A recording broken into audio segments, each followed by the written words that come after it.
नमस्कार बच्चों, आपका हमारे YouTube चैनल में हार्दिक स्वागत है। कक्षा 7 विषय हिंदी प्रतिभा पर मूल्यांकन वर्कशीट 2021-22 के साथ यहाँ उपस्थित हैं। वर्कशीट शुरू करने से पहले कृपया चैनल को लाइक, सब्सक्राइब और शेयर अवश्य कीजिए। यहाँ विद्यार्थी का नाम, पिता का नाम, शाला का नाम और कक्षा लिखेंगे। चूँकि ये खंड आ है तो 16 प्रश्न रहेंगे इसमें और 30 नंबर का रहेगा ये। बाकी 2 प्रश्न और 20 नंबर का प्रोजेक्ट रहेगा आपका, जो कि दूसरी वर्कशीट में मिलेगा। हम शुरू करते हैं यहाँ से। बहुविकल्पीय प्रश्न 1 से 8 तक इस चित्र के आधार पर, यहाँ जो सूचना दी है इसके आधार पर होंगे। तो देखिए, सूचना के आधार पर प्रश्न को पढ़कर नीचे दिए गए विकल्पों को चुनकर लिखिए।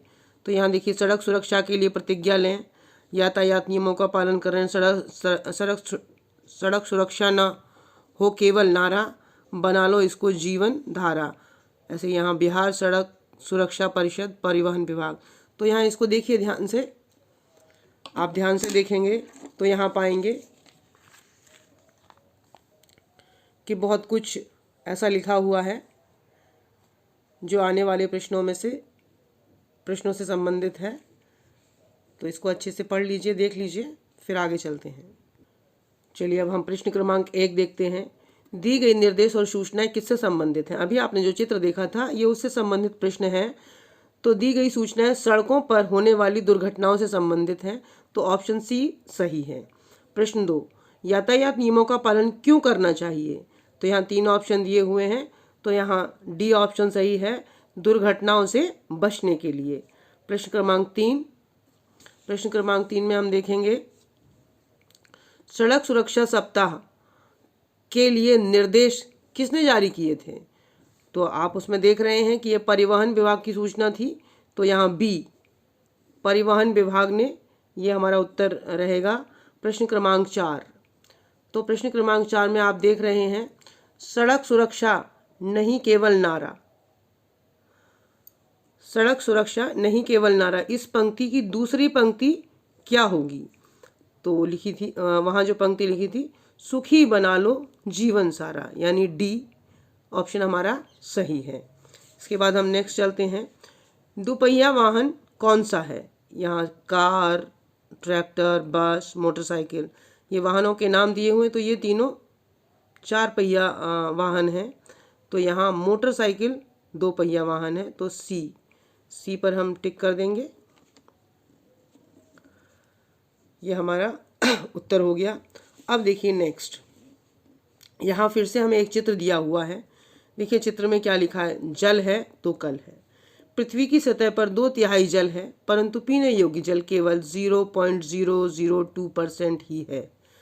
हम सब ने यह ठाना है, पानी को बचाना है। सौजन्य से ग्राम पंचायत अकोलिया धार। अभी इस चित्र को आपने अच्छे से देखा। अभी इसी चित्र के आधार पर प्रश्न है। तो देखिए यहाँ प्रश्न क्रमांक 6, जल की तरह जीवन के लिए कौन सी वस्तु आवश्यक है? जल के बाद किसका नंबर आता है? हवा का। तो हवा हमारे लिए सबसे ज़्यादा आवश्यक है। यहाँ दिया हुआ है वस्त्र, कार और मकान, ये इसके बाद आते हैं। जल, हवा, ये 2 चीज़ें जब होंगी तभी जीवन संभव है। अब प्रश्न क्रमांक 7 देखते हैं। दिए गए पोस्टर के संदेश को स्पष्ट करने के लिए कौन सी पंक्ति उचित है? तो यहाँ नियमित हाथ धोएं, कल कल बहता पानी। तो इनमें से कोई भी सेंटेंस वहाँ नहीं लिखा था। वहाँ लिखा जो भी वाक्य लिखे थे वे जल से संबंधित थे। तो संरक्षित जल, सुरक्षित जल, यानी कि हमारा सी ऑप्शन सही है। प्रश्न क्रमांक 8, जल को संरक्षित करने संबंधी वाक्यों के लिए किस शब्द को क्रिया शब्द के रूप में प्रयोग किया जाएगा? तो ये यहाँ सी बचाएं, यहाँ बी ऑप्शन बचाएं शब्द का उपयोग किया जाएगा। इसके बाद हम प्रश्न क्रमांक 9 से 13 के लिए चलते हैं। तो यहाँ आप देखिए, ये बॉक्स में रुपए की आत्मकथा लिखी हुई है।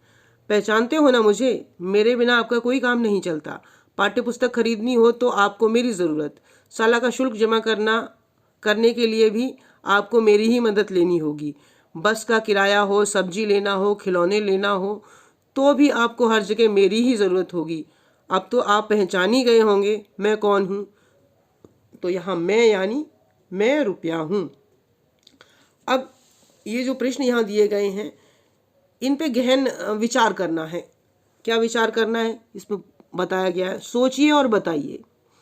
जब रुपया प्रचलन में नहीं था तब लेन देन कैसे होता था?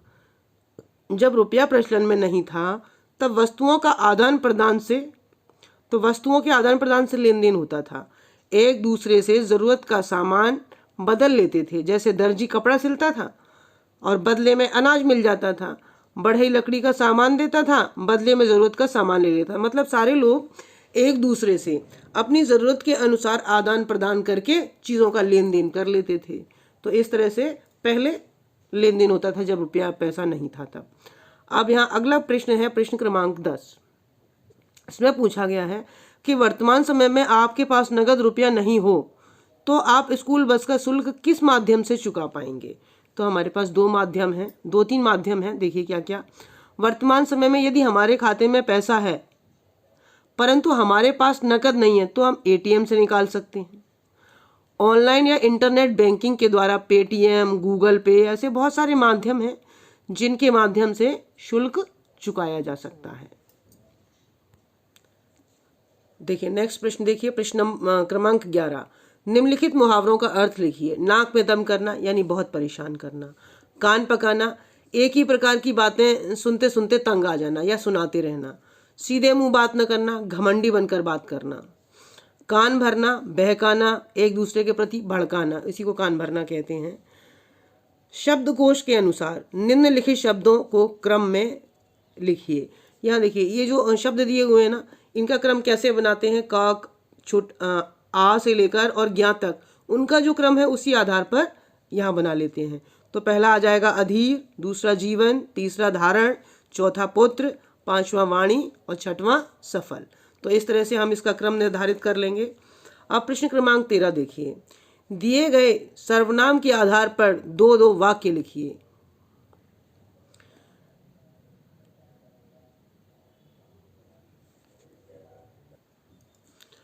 अब हमारा नेक्स्ट क्वेश्चन है, क्वेश्चन नंबर 13।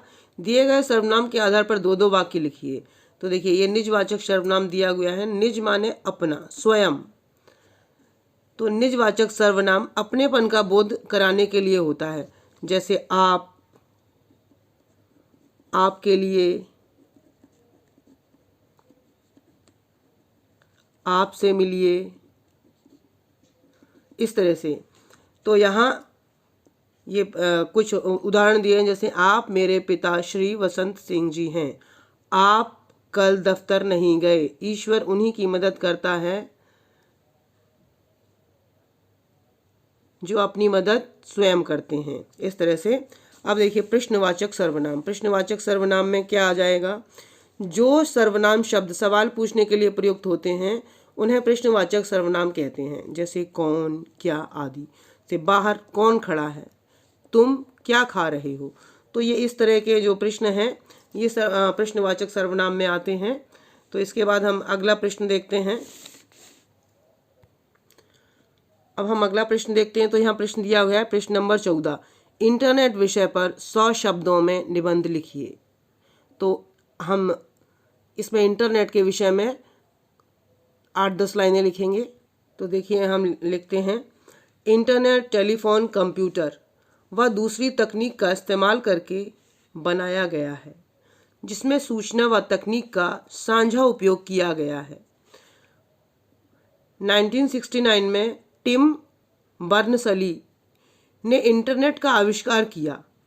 यह महत्वपूर्ण जानकारियां प्रदान करने की अद्भुत सुविधा प्रदान करता है। इनके माध्यम से, मतलब इसके जो इंटरनेट है इसके माध्यम से बिल जमा करना, व्यापारिक लेन देन, सामान खरीदना एवं टिकट बुक करना सब कुछ आसान हो गया है। इसके आगे हम लिखेंगे, आज हम इंटरनेट को मोबाइल, कंप्यूटर, बाजार, स्कूल, रेल, जहाज यानी हर क्षेत्र में इसका उपयोग कर रहे हैं। ठीक है, और इसका हर क्षेत्र में इसका उपयोग होता है। 2 बार लिख गया है। हर क्षेत्र में उपयोग होता है। आज हम इंटरनेट के माध्यम से घर बैठे, विदेश में बैठे किसी व्यक्ति से बात कर सकते हैं और आप निरंतर करते ही रहते हैं और आपको पता भी है। इंटरनेट का उपयोग कर हम किसी सवाल का जवाब पल भर में प्राप्त कर लेते हैं। यहाँ तक कि इस समय कोरोना काल में जब स्कूल बंद हो जाते हैं तब हम लोग इसी इंटरनेट के माध्यम से कक्षा लेने तथा सूचना का आदान प्रदान करते हैं। आप देखिए इंटरनेट के बारे में तो हम बहुत कुछ लिख सकते हैं कि हम विशेष संदेश एक स्थान से दूसरे स्थान आजकल इंटरनेट के माध्यम से ही पहुंचा रहे हैं। इसके उपरांत हम प्रश्न क्रमांक 15 देखेंगे। उचित विराम चिन्ह का उपयोग करते हुए निम्नलिखित पर 5 वाक्य लिखिए। तो पहला आपका प्रिय खेल, तो इस पे प्रिय खेल में हम लिखेंगे कि मेरा प्रिय खेल क्रिकेट है। मेरे पास क्रिकेट का पूरा सामान है। मैं अपने दोस्तों और पापा के साथ क्रिकेट खेलता हूँ। क्रिकेट एक बड़े मैदान में या स्टेडियम में खेलते हैं। मैदान के बीच में 22 गज लंबी पिच होती है। 2 टीमें होती हैं। इसमें 11-11 खिलाड़ी बैटिंग और बॉलिंग करते हैं। 5 लाइनें लिखने के लिए कहा गया था, तो मेरे ख्याल से इतनी बहुत हैं। और हम अगर इससे ज़्यादा लिखना चाहें तो और भी हैं कि खेल का नाम आते ही मन उत्साह एवं उल्लास से भर उठता है। मुझे क्रिकेट खेलना बहुत पसंद है। यह विश्व के कई देशों में खेला जाता है। क्रिकेट एक बड़े से मैदान और स्टेडियम में खेला जाता है। मैदान के बीचों बीच 22 गज लंबी पिच होती है। 2 टीमों के बीच खेलते हैं। एक टीम के खिलाड़ी मैदान में बैटिंग करते हैं, दूसरे टीम के बॉलिंग करते हैं। रनों और निर्धारित ओवर के आधार पर विजयी घोषित किया जाता है ना। तो इस तरह से हम लिख सकते हैं। अब दूसरा जो हमारा पॉइंट है वो है व्यायाम। एक तो आपका प्रिय खेल और दूसरा व्यायाम। तो व्यायाम में भी हमने 2 तरह से लिखने का प्रयास किया है। देखिए, नियमित रूप से व्यायाम करने से मांसपेशियां स्वस्थ रहती हैं व शरीर में खून का बहाव भी बेहतर ढंग से होता है। व्यायाम शरीर को सुगठित, तंदुरुस्त और फुर्तीला बनाता है। व्यायाम से मानसिक तनाव और थकान मिटती है। तेज चलना, साइकिल चलाना, दौड़ना, तैरना, सुबह शाम टहलना भी उत्तम व्यायाम है। और इसी तरह हमने इसे छोटे रूप में भी लिखा है। आप चाहें तो इसके स्थान पर इस तरह से भी लिख सकते हैं। मैं और मेरे पापा प्रतिदिन सुबह उठकर टहलने जाते हैं। मैं प्रतिदिन 30 मिनट व्यायाम करता हूँ। व्यायाम शरीर को चुस्त, तंदुरुस्त और फुर्तीला बनाता है। व्यायाम मानसिक तनाव और थकान मिटाता है। सूर्य नमस्कार, साइकिल चलाना, दौड़ना, तैरना बहुत सरल व्यायाम हैं। तो हम इसे दोनों तरीके से लिख सकते हैं। कुछ लोग बड़ा लिखना चाहें बड़ा भी लिख सकते हैं और छोटा भी लिख सकते हैं, और इनके अलावा भी बहुत कुछ लिख सकते हैं। यह आप पर निर्भर करता है। इसके उपरांत हम चलते हैं प्रश्न क्रमांक 16 पर। क्या बड़े भाई के विवाह के अवसर पर आप अपने मौसाजी को पत्र द्वारा मोबाइल से सूचना देकर बुलाना चाहेंगे? लिखिए कैसे बुलाएं। तो देखिए, सबसे पहले तो हम अपना एड्रेस लिखते हैं। ग्वालियर, दिनांक 18/1/2022 या तारीख आप अपनी सुविधा अनुसार लिख सकते हैं। आदरणीय मौसाजी, सादर प्रणाम।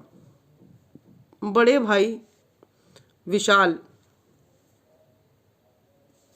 की शादी 30 फरवरी 2022 को होना तय हुआ है। अतः परिवार में बहुत सारे शादी के कार्यक्रमों में आपकी मौसी जी एवं रानी और राजू की उपस्थिति आवश्यक है। ये दोनों बच्चे हैं।